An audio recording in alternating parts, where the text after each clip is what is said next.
Kepolisian Resor Bener Meriah menyalurkan bantuan untuk korban banjir bandang di Dusun Mantam, Desa Tembolon, Kecamatan Syia Utama yang kehilangan tempat tinggal akibat bencana alam tersebut.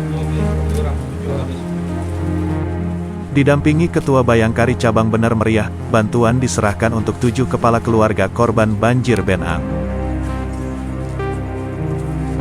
Kapolres Bener Meriah, AKBP Agung Surya Prabowo, menghimbau warga yang tinggal di lereng perbukitan agar lebih waspada di saat musim penghujan seperti saat ini.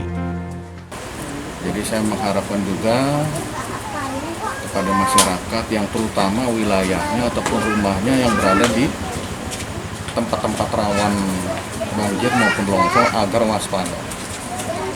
Daripada menjadi korban agar segera bisa antisipasi. Jadi jangan sampai menjadi korban berikutnya.